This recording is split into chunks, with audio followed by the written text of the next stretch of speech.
utubaawwan dinagdee gurguddoo Itoophiyaan xiyyeeffannoon irratti hojjechaa jirtu keessaa dameen tuurizimii isa tokkodha. Waggoottan jijjiiramaa as galii damicharraa argamu guddisuuf bakkeewwan seena qabeessaa fi hawwata tuuristii ta'an misoomsuu irratti bal'inaan hojjetamaa jira. Iddoowwan seena qabeessa galii kitaaba ida'amu ministeera muummee irraa argameen misoomaa jiran keessaas holqi Soof Umar isa tokkodha. Itoophiyaan kenna uumamaa qabeenya hundaaf ga'u qabdi. Biyyi dhalootaan ijaaramte dhaloota dhufuuf galaadha. Yaadaa fi misooma hojiitti jijjiiruun immoo gaabbii kanaan duraatiif furmaata fiduudha. Kana milkeessuun immoo gahumsa dandeettii kan gaafatudha. Qabeenya godina Baalee keessa jirus ta'e bakkeewwan garaagaraatti argaman badhaadhina Itoophiyaa kan dhugoomsan qofa osoo hin taane Itoophiyaarra darbee Afriikaaf kan ga'u ta'uunsaa ifatti mul'ateera. Baaleetti hojiin misoomaa hojjetame ministeera muummee Dr. Abiy Ahmedii fi hooggantoota duraanii fi amma holqa Soof Umaritti walitti fideera. Kanneen bakka tokkotti dhufanis waa malee miti. Waan hojjetame ijaan ilaalanii yaada isaanii akka dubbatanii fi biyyi hooggana yaaduun hoogganamti. Yaada irratti dubbatanii walii galuun immoo mallattoo biyya qaroomteeti. Hooggantoota marii holqa Soof Umaritti argaman keessaa Jeneraal Tsaadiqaan Gabratinsaa'ee isaan tokko. Misoomni yeroo mirkanaa'u rakkoon siyaasaa biyya keenyaa ni sirrataas jedhaniiru.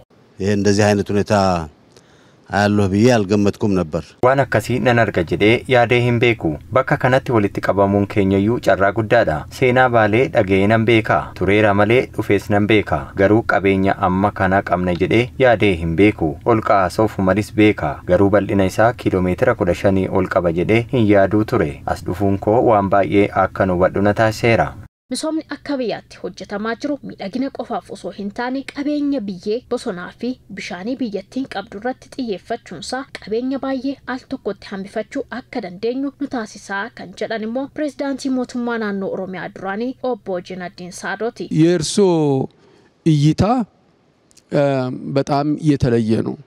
ውበትን ብቻ ሳይሆን መሬታችንን ilaalchi ministeera muummee Dr. Abiy Ahmed addaadha. Miidhagina qofa osoo hin taane qabeenya biyyee qabnu gaarotaa fi bosona qabnullee misoomee argineerra. Kan ammoo barree dhalootaaf akka barsiifnu carraa nu taasisuudha. Mootummaa qofa osoo hin taane lammiileen biyyattis hojii akkasii irratti hirmaachuu qabanin jedha.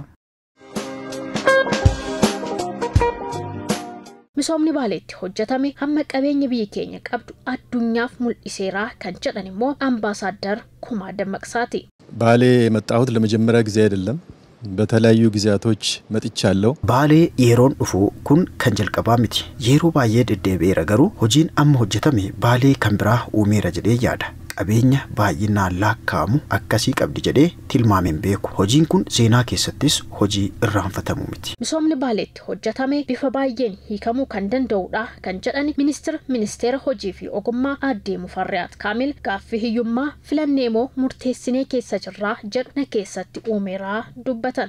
ለምን ደሃ ሆነን መርጠን ወስነን ወይስ የሚል ጥያቄ ራሴን መላልሼ Maaliif hiyyoomne filannee moo murteessineetu gaafin jedhu keessa kootti uumameera. Hojiin yeroo gabaabaa keessatti hojjetame bifa hedduu kan qabudha. Itoophiyaan dhaloota boruuf qopheessinee jirru hammam qabeenya isheetiin akka fayyadamaa jirtuu fi gara fuulduraatti fayyadamuu qabduuf agarsiistudha.